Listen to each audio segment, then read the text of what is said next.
So I'm up on your roof, and what we're looking at, this is a Pabco, I believe it's weathered wood, and the shingles are pretty much at the end of their life.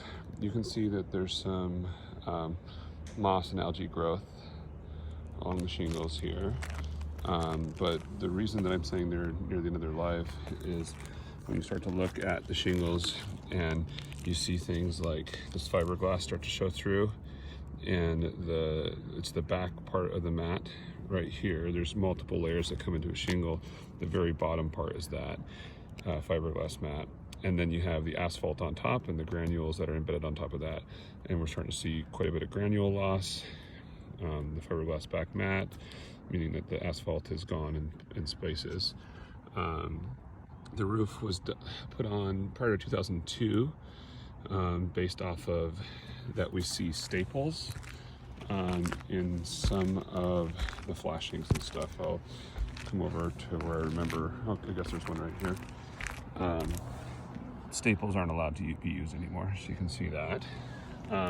One of the weird things I noticed is, and this could be, we'll see what happens in the attic space, they did these AF50 vents right here on either side of the ridge, and that can actually cause a problem because you don't want to have air come in one and out the other. The goal is to have air come in down at the bottom down there and come all the way up and exhaust up near the top.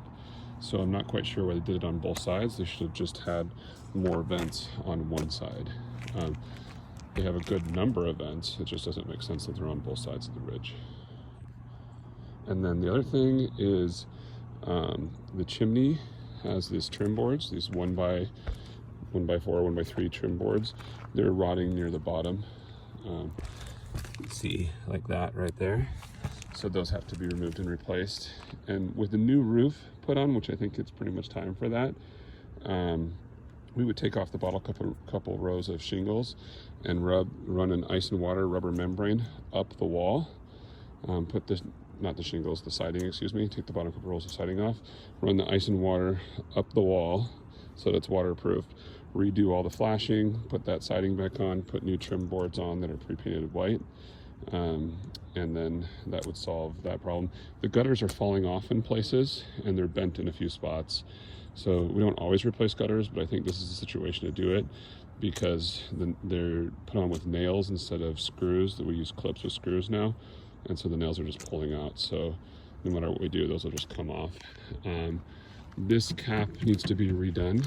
You can see that somebody put a whole bunch of sealant on there, so that all needs to be scraped off and cleaned off and redone so it's nice and clean. And we would spray paint this white or black in a high temp paint, probably black, it would typically look best, so that it's sealed, painted, and will last. It's not like rusty or anything, but obviously they had some leaks below this collar here, so that could be handled.